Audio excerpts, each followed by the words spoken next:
સમાજની સંસ્થાઓ સમાજના ઉત્થાનમાં એના કલ્યાણમાં ખૂબ મહત્વનો હિસ્સો નિભાવતી હોય છે. પણ એ સંસ્થાઓથી ફરિયાદો જ્યારે શરૂ થાય અને એવા કગાર પર આવીને ઊભા રહીએ કે મા બાપની અંદર એ શંકાની દ્રષ્ટિ પેદા થાય તો પ્રશ્નો ખૂબ ઘેરાઈ રહ્યા છે. નમસ્કાર, આપની સાથે હું દેવાંશી. રાજકોટ પાસે આટકોટમાં આવેલું એક ટ્રસ્ટ ડીબી પટેલ ટ્રસ્ટ અને એના હેઠળ ચાલતું છાત્રાલય કેટલાય દિવસથી ચર્ચામાં છે.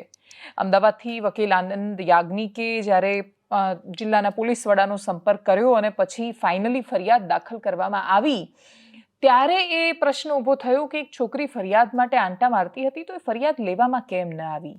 મામલો શું હતો? FIR વાંચ્યા પછી મોટાભાગના લોકો એવું કહ્યું કે એ છોકરીના જે તે માણસોની સાથે બે વર્ષથી સંબંધો હતા તો એ છોકરી ત્યારે કેમ ન બોલી. ઘણું બધું છે એ શંકાની આજુબાજુ છે અને સિક્કાની બીજી બાજુની સ્ટોરી અમે તમારાથી છુપાવવા નથી માંગતા. અમે એ આખી વાત તમને કહેવા માંગીએ છીએ, પણ એની પહેલાં તમને એકદમ સંક્ષિપ્તમાં એ ઘટનાક્રમ કહેવું છે. કોઈ પણ સમાજની સંસ્થા જ્યારે શરૂ થાય ત્યારે સમાજના મૂવીઓની અંદર દાન આપે છે, ખૂબ ભરોસો કરે છે. એ ટ્રસ્ટમાં જે અત્યારે જે મુખ્ય ટ્રસ્ટી અને જેમણે આ દુર્ઘટના સામે આવ્યા પછી જીવન ટૂંકાવવાની કોશિશ કરી છે તો 72 વર્ષની આજુબાજુના છે. એટલે એટલા વડીલો એ ઉંમરે પણ એ સંસ્થાઓને સાચવતા હોય છે, ત્યાં જ રહેતા હોય છે, તો એમનો ઈરાદો સારો હોય છે. મોટાભાગે કોઈ પણ સંસ્થા ચલાવતા માણસો સારા ઈરાદાથી જ એ કામની શરૂઆત કરતા હોય છે. સમય નથી માણસો પાસે. પૈસા તો તોય આપી દે છે લોકો, સમય નથી આપી શકતા. પણ એ બધાની વચ્ચે પણ અનેક સમાજો, અનેક સંસ્થાઓ છે, દરેક સમાજની સંસ્થાઓ છે કે જે પોતાના સમાજ માટે કંઈક સારું કરવાની કોશિશ કરે છે. એ જ્ઞાતિ બંધુની ભાવનાથી લોકો જોડાયેલા હોય છે. આવી જ ભાવનાથી શરૂ થયેલું વર્ષો જૂનું એ ટ્રસ્ટ, ત્યાં આવેલું છાત્રાલય, છોકરીની ફરિયાદ કરી છે કે 2023ના મધ્યથી ત્યાં એ છાત્રાલયમાં રિનોવેશન ને કલર કામ કરવા માટેનો કોન્ટ્રાક્ટર જે હતો મધુભાઈ જેનું નામ છે, એ વ્યક્તિએ એમની સાથે સૌથી પહેલાં છેડછાડ કરી અને જે બહુ જ ઈશારા સંદર્ભે હતી એની સાથે એક વ્યક્તિ પરેશ રાદડિયા કે જે ભારતીય જનતા પાર્ટીનો નેતા છે એ પણ ત્યાં આવતો, એ પણ એમની સાથે ખોટું વર્તન, ખોટા ઈશારા કરતો, એવી ફરિયાદ છે. આ વાતની જાણ એમણે સંસ્થાના ટ્રસ્ટીને કરી. ટ્રસ્ટીએ કહ્યું, ઇગ્નોર કરવાની વાત કરી, કહ્યું કે છોડી દે, વાત જવા દે, કશું એમે થવાનું નથી. અને એ વ્યક્તિ, એ જે યુવતી જેમણે ફરિયાદ કરી છે એ છાત્રાલયમાં ભણ્યા પછી ત્યાં રેક્ટર તરીકે નોકરી કરતા હતા. એમની એ રેક્ટર બનવા સુધીની જે સફર છે બધાની વચ્ચે 2 વર્ષનો જે સમયગાળો છે એમાં સતત વારંવાર એમણે એવો ફરિયાદ લખાવી છે, એમણે FIRમાં એવો દાવો કર્યો છે કે એમની સાથે શારીરિક રીતે ખૂબ ગેરવર્તન કરવામાં આવ્યું. એના પછી એ ત્યાંથી નીકળીને સુરત ગયા તો સુરત આવીને પણ એ લોકોએ એમની સાથે ગેરવર્તન કર્યું. આટલી વાત સાંભળતાની સાથે જે સ્ત્રીને એક ચોક્કસ દ્રષ્ટિકોણથી એક વિશાળ વર્ગ જોઈ રહ્યો છે કે બેન એમાંય તારે કંઈક તો હશે જ. આપણે એ શંકાને અથવા એ શક્યતાને નથી નકારી શકતા કે એક છોકરીની સાથે જો વારંવાર કશું ખોટું થાય છે પણ એ છતાં એ છોકરી એની સાથે વોટ્સએપ પર વાત કરે છે, ફોન પર વાતો કરે છે, એ લોકો વચ્ચેનો સંવાદ, કમ્યુનિકેશન ચાલુ છે. તો અને એ છોકરી પણ એવું નથી કહી રહી કે કોઈ વિડીયો રેકોર્ડ કરવામાં આવ્યો છે કે એને બ્લેકમેલ કરવામાં આવી છે, એવું છોકરીએ ફરિયાદ નથી નોંધાવી. એટલે યુવતીની વાત જે છે એ પ્રાથમિક દ્રષ્ટિએ બધાને એ પ્રશ્ન કરવા માટે મજબૂર કરે જ કે જો બેન તમારે એમની સાથે એટલું જ ખરાબ હતું ને તમને દીઠાએ ગમતા નહોતા એ લોકો, તો તમે શું કામ એમની સાથે આટલો સમય સુધી વાતો કરતા રહ્યા? વોટ્સએપથી કેમ સંપર્કમાં હતા? હોસ્ટેલથી નીકળ્યા પછી, છાત્રાલયથી નીકળ્યા પછી એ બેન જ્યારે ત્યાં સુરત ગયા તો આ લોકો ત્યાં પણ ગયા અને પછી ત્યાં જે થયું એના પછી એમણે ફરિયાદ નોંધાવી છે. અહીંયા પ્રશ્ન આવીને ઊભો રહી જાય છે કે 2 વર્ષ સુધી જો એ સ્ત્રીને એ પુરુષની સાથે સંબંધ હોય અને એક સમય પછી એ છોકરી ત્યાંથી બહાર નીકળ્યા પછી ઉદાહરણ તરીકે એમને એવો અહેસાસ થયો કે હવે એમને આ સંબંધોમાં નથી રહેવું, જે થઈ રહ્યું છે બહુ અનૈતિક છે, ખોટું છે, અને જો એ છોકરી ના પાડે છે તો એ નાનો મતલબ ના કેમ ન સમજવો?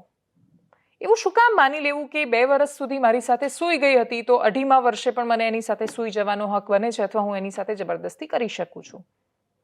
અને એટલે જ કોઈ છોકરી જો આવા વિષયને લઈને ફરિયાદ કરે છે, કેમ કે કોઈ પણ સ્ત્રી હોય, કોઈ પણ દુનિયાની સ્ત્રી એ બળાત્કારના કેસમાં જો ફરિયાદ કરવા માટે નીકળે છે, ખુલીને સામે આવે છે, તો એ હિંમત કરી રહી છે. હવે એ ફરિયાદ ખોટી છે, સાચી નથી જ એવું માની લેવાને કોઈ અવકાશ નથી અને સાચી જ છે એવું પણ માની લેવાને અવકાશ નથી. પણ એમાં તપાસ જ ન કરવી એ આધાર પર કે ભાઈ 2 વર્ષ સુધી તમે શું કામ સૂઈ ગયા હતા એની સાથે, તો એ માન્યતાઓમાંથી બહાર આવવાની જરૂર છે. આ દેશનો ન્યાય તો એવું નથી કહેતો. આપણે અનેક એવી દુર્ઘટનાઓ જોઈ છે અને આ દુર્ઘટનાઓની જ્યારે પણ વાત આવે ત્યારે અમદાવાદનો એ બિજલ જોશીનો એ દુષ્કર્મનો જે કાંડ હતો એ પીડાની પરાકાષ્ઠા હતી. એ છોકરી સાથે જે થયું એ બિજલ જોશીને પણ શરૂઆતમાં એ રીતે જ ટ્રીટ કરવામાં આવી હતી. એ છોકરી એના મિત્રો સાથે નીકળી, મુંબઈથી એ મિત્ર આવ્યો, એ લઈ ગયો એની સાથે અને ખૂબ મિત્ર ભાવે એકદમ કમ્ફર્ટ ઝોનમાં હતી અને એવું હતું કે આ તો દોસ્ત જ છે, શું થવાનું. અને પછી એમની સાથે 31st પાર્ટી કરવા માટે ગઈ એ છોકરી. બિજલ જોશી એનું નામ. એણે 31st પાર્ટી કરી અને દારૂ પીવડાયો અને પછી એની સાથે જે થયું, એટલે એ છોકરી છોકરાઓ સાથે દારૂ પીવાની પાર્ટી કરી રહી છે. એનો મતલબ બિલકુલ એ નથી હોતો કે છોકરી એવું કહી રહી છે કે તમે બળાત્કાર કરી શકો છો એનો, કે એ તો એટલી ઓપન છે કે એને કોઈ ફરક ન પડે, એવું નથી હોતું. અને છતાં એની સાથે થયું અને જ્યારે એ અવસ્થામાં એ પોલીસ સ્ટેશન પહોંચી તો એને ધાબળો ઓડાડવાની તસ્દી પણ નહોતી લેવામાં આવી. આપણા દેશમાં ન્યાય આપવાની જે શરૂઆત થાય છે એમાં સૌથી પહેલું પાત્ર પોલીસનું આવે છે. છોકરી ખોટી હોઈ જ શકે છે. ઘણા બધા કેસમાં છોકરીઓ છેલ્લે ખોટી સાબિત થાય છે, પુરવાર થાય છે, પૈસા માટે કેસ કરે છે, રૂપિયા પડાવી લેવા માટે કરે છે, પણ એ કિસ્સો એવું કરી રહ્યો છે એનો મતલબ બિલકુલ એવો નથી હોતો કે દરેક છોકરી ખોટું કરતી હશે. અને એટલે જ પહેલેથી જજ બનવાનો પોલીસ સ્ટેશનમાં બેઠેલા માણસોને અધિકાર નથી. પણ આપણે ત્યાં પોલીસ સ્ટેશનમાં બેઠેલા પુરુષો પણ એ ચોક્કસ પ્રક્રિયામાંથી, સ્ત્રીઓ પણ ઇનફેક્ટ એ રૂઢિચુસ્ત માનસમાંથી આવતા હોય છે કે જ્યાં એવું માને છે કે છોકરી જો 2 વર્ષે ફરિયાદ કરે છે તો એ ખોટી હોઈ શકે છે, છોકરી જો 4 છોકરાઓની સાથે હતી તો એ ખોટું જ છે, એ શું કામ એટલી ક્લોઝ ગઈ, એણે શું કામ આ પહેર્યું હતું. આમાંથી બહાર આવવું પડશે તમારે. અને બહાર ત્યારે જ અવાશે જ્યારે તમે તમારા ઘરની દીકરી સામે જોશો અને ત્યાં જઈને તમને એવો વિચાર આવશે. છોકરીઓ ઘણીવાર ખૂબ ખોટું કરે છે, ખોટા કેસ કરે છે, લોકોની જિંદગી ખરાબ કરી નાખે છે, એ પણ વાસ્તવિકતા છે. તમે એને પણ ઇગ્નોર નથી કરી શકતા. એટલે રાજકોટના એ કેસમાં એવું હોય જ નહીં ને યુવતી છે જ 100% સાચી હોય એવું નથી, પણ એ યુવતી જ 100% ખોટી હોય એવું પણ માનવાનો કોઈને હક નથી. અને કોઈ જે માને, એ સમાજ જે માને, એ પણ પોલીસને એ હક નથી કે પોલીસ પહેલેથી જ ચોક્કસ નિષ્કર્ષ પર પહોંચીને એવું માની લે. અને એટલે જ આ કેસ આટલો બધો વિવાદમાં એટલે આવ્યો કે પોલીસે સતત ફરિયાદ લેવાનો ઇનકાર કર્યો. પોલીસે કદાચ પહેલી વારમાં જ ફરિયાદ લઈ લીધી હોત તો આ કેસ આટલો ચર્ચામાં પણ ન હોત. પોલીસે છેક સુધી ફરિયાદ ન લીધી, દબાણ આવ્યું, એના પછી એ ફરિયાદ દાખલ કરવામાં આવી. કાયદો જેમ કે એમ કરવામાં ખબર નથી આપણે ત્યાં પોલીસ સ્ટેશનમાં બેઠેલા માણસોને શું વાંધો આવે છે. બિજલ જોશી અને આ કેસ ખાસ્સો અલગ છે. એની મૂળભૂત વાતોમાં અને તત્વોમાં જ ખાસ્સો બધી ભિન્ન છે બધી વાતો. પણ એ છોકરીની સાથે પણ પોલીસ સ્ટેશનમાં જે થયું, પરિવાર સાથે થયું ને સતત થયું.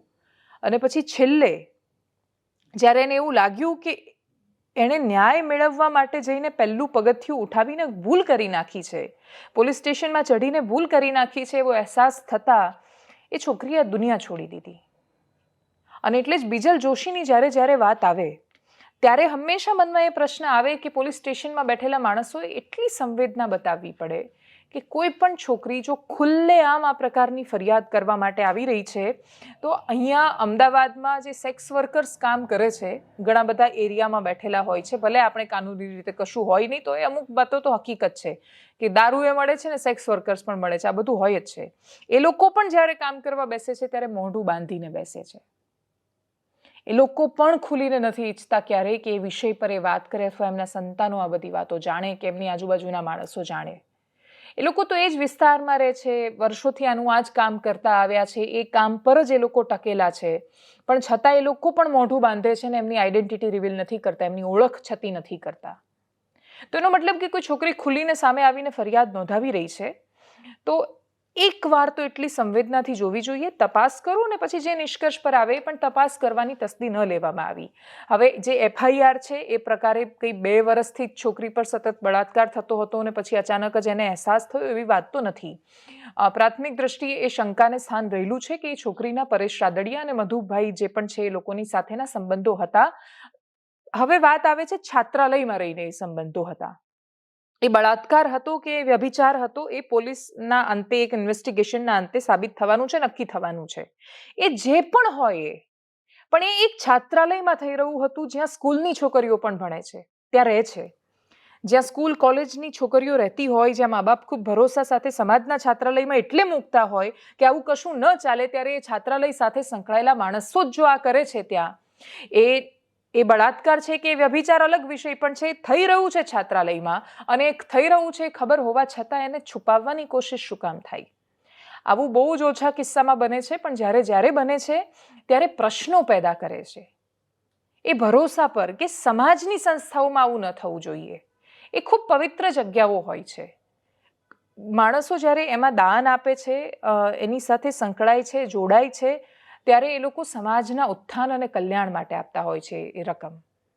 એ એના માટે નથી આપતા કે ભાઈ આ બધા લોકો છે કંઈ પણ કરી ખાઈને આપણે બધું આ ચાલતું રહેવાનું. ત્યાં એ રેક્ટરનું કામ કરતી સ્ત્રી હોય, ત્યાં ભણતી કોઈ છોકરી હોય, એને ફોર્સ લાવીને કે એને ભરમાવીને કે પછી એની સાથે તમને આ પહેલી નજરનો પ્રેમ થઈ ગયો તો પણ એ જગ્યા નહોતી આ કરવાની, અને છતાં યાદ થયું.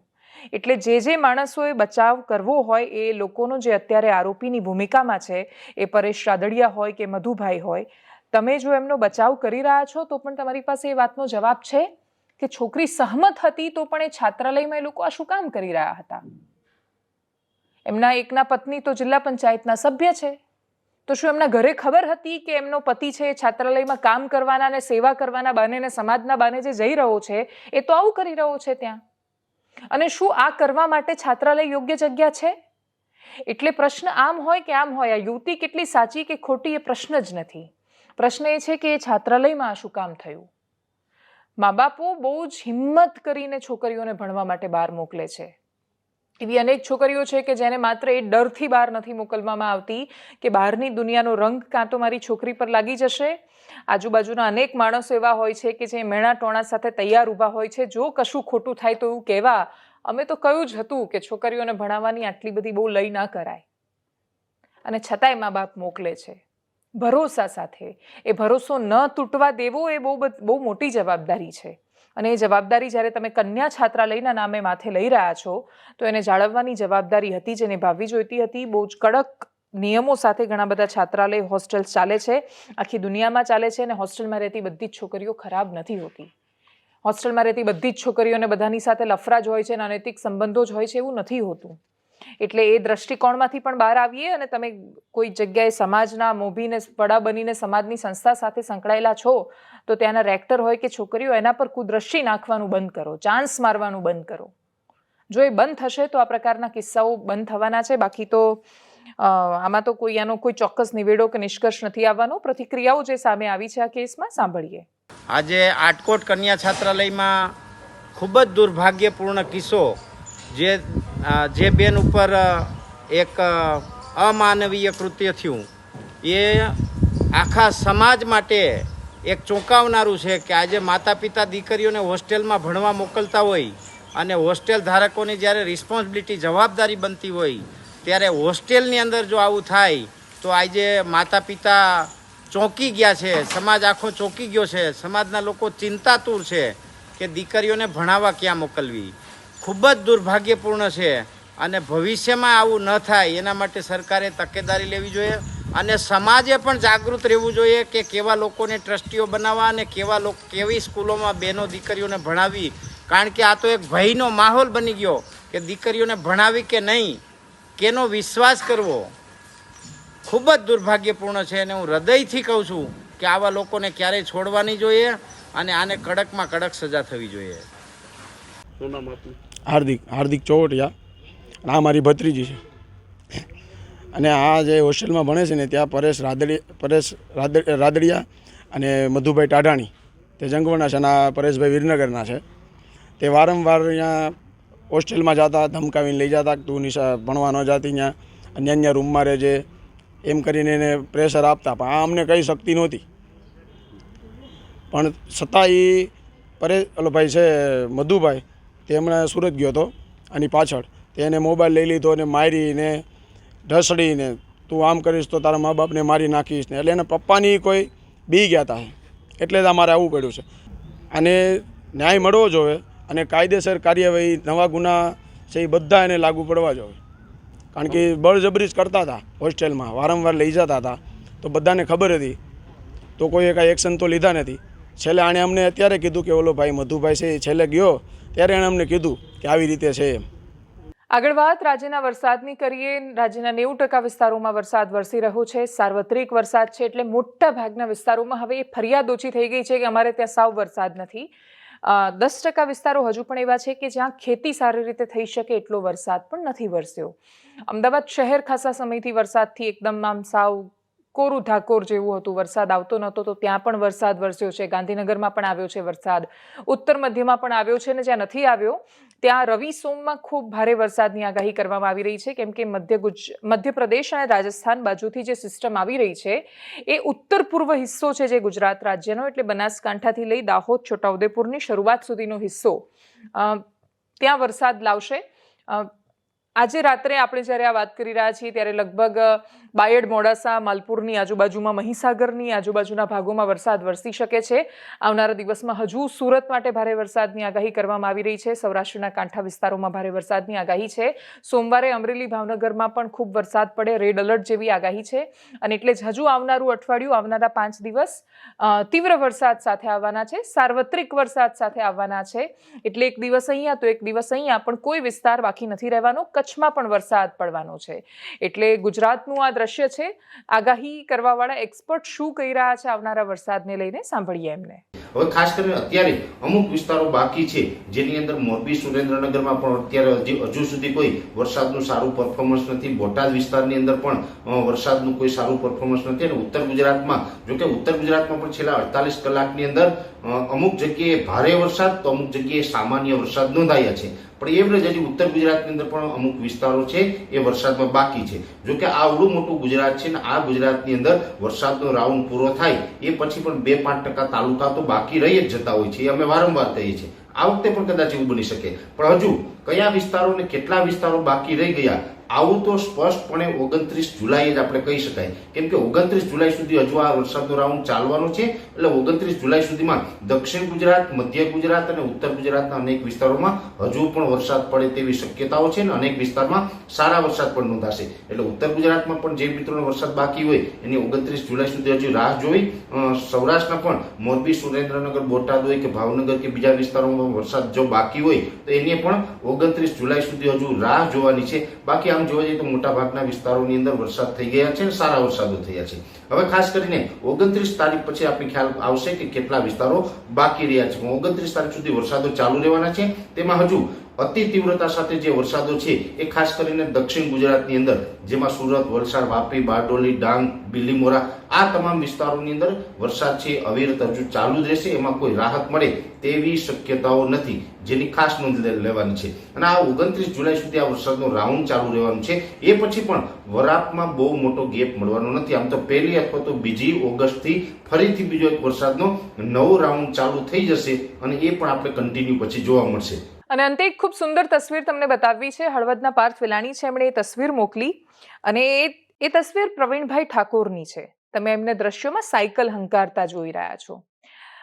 વ્યક્તિને એક પગ ન હોય અને છતાંય એ ઘોડીના ટેકે જ્યારે સાયકલ ચલાવવાની હિંમત કરે છે ત્યારે જે સાબિત કરે છે કે એ ઈશ્વરથી ફરિયાદ કરવામાં એ નથી માનતો, પણ એમની સામે આવેલા પડકારને ઝીલીને પરિસ્થિતિને બદલવામાં એ માને છે. ખૂબ ફરિયાદ કરતા હોય છે લોકો.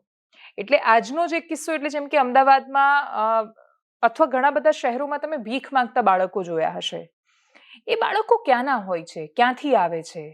જેવી રસ્તા પર લાલ લાઈટ થાય અને ગાડીઓ રોકાય એટલે તરત જ અચાનક એક ટોળું ધસી આવે છે, જબરદસ્તીથી તમારી ગાડીના કાચ સાફ કરવા માંડે છે, જબરદસ્તી માંગે છે, જબરદસ્તી કોઈ વસ્તુ ખરીદવાનું કહે છે. એ બાળકો પોતાની મરજીથી આ નથી કરતા. તમને એમને જોતાની સાથે જ કરુણાનો ભાવ પેદા થાય છે અને તમે ખૂબ દયાથી તમારા ખિસ્સામાંથી પૈસા કાઢીને એમને આપી રહ્યા છો. તમે એ લોકોનું નુકસાન કરી રહ્યા છો. ભીખ કોઈ સંજોગોમાં ન આપવી જોઈએ, ને એમાં એ બાળકોને તો ભૂલથી બિલકુલ ન આપવી જોઈએ, બિલકુલ નહીં. કેમ કે એમાંથી અડધોઅડધ કિસ્સા હ્યુમન ટ્રાફિકિંગના હોય છે. અમદાવાદ ક્રાઇમ બ્રાન્ચે પણ જે રેકેટ ઝડપ્યું, એમાં રાજસ્થાનના અંતરિયાળ વિસ્તારોમાંથી, બોર્ડર વિસ્તારોમાંથી મા બાપ પોતાના બાળકોને વેચી દે છે ભીખ માંગવા માટે. અને એમાંથી એ લોકોને અમદાવાદ લઈને આવ્યા હતા. એવા 10 થી 15 બાળકોને તો ઝડપી પાડ્યા છે. દરેક સિગ્નલ પ્રમાણે અલગ અલગ ભાવ આપેલો હોય છે. એસજી હાઈવે પર ભીખ માંગવી હોય તો એનું એક નેક્સસ ચાલે છે. તમે જોયું છે કે ચોક્કસ ભિખારી ચોક્કસ જગ્યાએ જ કેમ હોય છે, એ લોકો ત્યાં જ ભીખ કેમ માંગે છે. એ બીજી જગ્યાએ નથી જઈ શકતા કેમ કે એરિયા વહેંચેલો છે.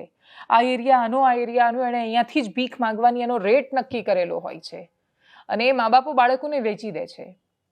બીજી એક આની પહેલાં એક સમાચાર સામે આવ્યા હતા કે જેને સંતાન ન હોય એવા લોકો માટે એ લોકો પોતાનું બાળક જન્મ આપે ને પછી એને વેચી દે. નવજાત એના ભાવ હોય કે 7 દિવસનું બાળક છે તો આટલા લાખ રૂપિયા, 15 દિવસનું છે તો આટલા લાખ, 1 દિવસનું છે, 1 મહિનાનું છે તો આટલા લાખ રૂપિયા. એ રીતે લાખો રૂપિયામાં એ પોતાના સંતાનોને વેચી દે છે. આ ધંધો છે. અને એ લોકો જ્યારે પકડાય છે ત્યારે શું કરે છે? એ બાનું કાઢે છે.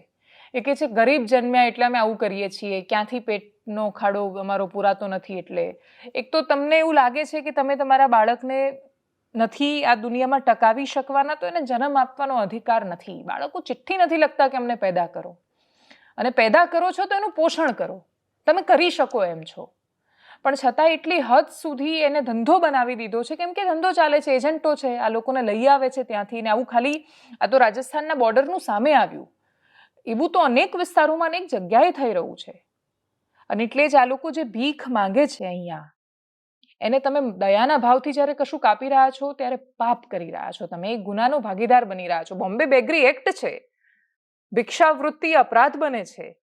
સામાજિક ન્યાય અને અધિકારિતા વિભાગ કોઈ રસ્તા પર ભીખ માંગતું ન દેખાય એના માટે દર વર્ષે બજેટ આપે છે, અને એ બજેટમાં ભિક્ષુક ગૃહ છે. પોલીસની જવાબદારી હોય છે કે પોલીસ જો કોઈ ભીખ માંગતું દેખાય તો એને પકડીને એ ભિક્ષુક ગૃહમાં લઈ જાય. સુધારણા માટેના કેન્દ્રો છે. એટલે અમદાવાદમાં એક ઓઢવમાં ચાલે છે, ગાંધીનગર પાસે ડભોડામાં મહિલાઓ માટે સ્પેશિયલ ચાલે છે. એમને ત્યાં લઈ જવાના, એમને સુધારવાના, એમને અલગ અલગ કામ શીખવવાનું, પછી સ્વરોજગાર આપતા કરવાના. અને જો એ જઈ શકે તો પોતાના ઘરે જઈને પોતાની રીતે રોજગાર પેદા કરી શકે, ને ન કરે તો એ ત્યાં રહીને રોજગાર પેદા કરે. આના માટે બજેટ ફળવાય છે. સામાજિક ન્યાય અને અધિકારિતા વિભાગ પૈસા આપે છે એના. મેં લગભગ 4-5 વર્ષ પહેલા આ વિષય પર બહુ વિસ્તારથી જ્યારે સ્ટોરી કરી અને જે તે સમયના મંત્રી હતા એમને જઈને પૂછ્યું કે તમને ખબર છે ગુજરાતમાં કેટલા લોકો માંગે છે? તો એમણે કહ્યું કે ગુજરાતમાં ભીખ માંગતા લોકો, ભિક્ષુકોની સંખ્યા 0 છે. એમનું એવું કહેવું છે કે ગુજરાતમાં રસ્તા પર કોઈ ભીખ નથી માંગતું, કેમ કે કાચ બંધ હોય ને અને ઉપર કાળી પટ્ટી હોય ને કાં તો ચશ્મા ચડાવેલા હોય, ઉતારીને જુએ તો એમને ખબર પડે. પોલીસ આમાં કશું નથી કરી શકતી ઘણીવાર, કેમ કે પોલીસમાં એટલો સ્ટાફ જ નથી. એમને પકડે, પછી એમણે રજૂ કરવાના હોય ને પછી એમને ભિક્ષુક ગૃહમાં મૂકવાના હોય. બહુ લાંબી પ્રક્રિયા હોય છે. પોલીસ પાસે સમય જ નથી. ડ્રગ્સવાળાને પકડે કે આ લોકોને પકડે. હવે ઇવન ભીખ માંગતા હોય છે પ્રાથમિક દ્રષ્ટિએ, પણ એ લોકો જ ડ્રગ્સની સપ્લાય કરતા હોય છે. એટલે બાળકોનો ભરપૂર અબ્યુઝ થઈ રહ્યો છે, દુરુપયોગ થઈ રહ્યો છે. અને એ બાળકોનો દુરુપયોગ કોણ કરાવે છે? ગરીબીનું બાનું કાઢીને પેદા કરીને પછી એમનામાંથી પૈસા રળતા મા બાપો, કે જે લોકો આ સંતાનોને પેદા કેમ કરે છે એ ખબર નથી, પણ છતાં એ કરી દે છે. અને એની સામે મેં તમને જે કહું કે સુખદ તસવીર શું છે, તો પ્રવીણભાઈ ઠાકોરની પાસે પગ નથી. એમને બાનું કાઢવું હોય બાળકોને ન ભણાવવાનું, ન જીવાડવાનું, કે એમનું કશું જ ન કરવાનું, તો અઢળક બાના છે, પણ છતાં એ બાના નથી કાઢતા. એ જિંદગીને સામે એક સ્માઇલ આપીને કે છે લવ યુ જિંદગી, તે મને જેવી જિંદગી આપી છે હું સ્વીકાર કરીશ, ઈશ્વરનો આભાર માને છે, રિક્ષા ચલાવે છે ને પછી પોષણ કરે છે ઘરનું. અને એટલે જ્યાં સુધી આપણે એ માનસ ધીરે ધીરે એ શિક્ષણ થકી, સમજણ નથી એ લોકોમાં, એ લોકોને બાળકમાં રૂપિયા દેખાય છે, લાગણી જ નથી, સંતાન એ કંઈ પોષણ કરવા પેદા જ નથી કરતા. એ તો એમની શારીરિક જરૂરિયાત પૂરી કરવા માટે જે પણ પ્રક્રિયા કરે છે એના અંતે બાળક પેદા થઈ જાય છે. એ ઈચ્છાથી પેદા નથી કરી રહ્યા બાળકો. એટલે એ શિક્ષણ, સમજણ બધું ધીરે ધીરે એમના સુધી પહોંચે. અને પ્રવીણભાઈ ઠાકોર જે હિંમત બતાવી રહ્યા છે જિંદગીને જીવવાની, એ તસવીર ખૂબ સુંદર છે. એટલે ફરી એકવાર તમે એ વિડીયોઝ જોઈ લો.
એનાલિસિસમાં અત્યારે બસ આટલું. જો આપ અમને યુટ્યુબ પર જોઈ રહ્યા છો તો સબસ્ક્રાઇબ કરો, ફેસબુક પર જોઈ રહ્યા છો તો ફોલો કરો, અમારા વિડીયોને શેર કરો. અને 25 ઓગસ્ટે જમાવટને 2 વર્ષ પૂરા થઈ રહ્યા છે, તો બહુ જ જલ્દી અમારા બહુ બધા સબસ્ક્રાઇબર વધી જાય એવું કશું કરો. એટલે તમારા મિત્રોને પણ મોકલો અમારી ચેનલ. આજુબાજુ જો કોઈને પણ તમને એવું લાગે છે તમારી બાજુમાં કોઈ તમારા ઓળખીતા છે તો એમના મોબાઈલમાંથી પણ સબસ્ક્રાઇબ કરી દો અને એમને પણ કોઈ અમારી ચેનલ જુએ. નમસ્કાર.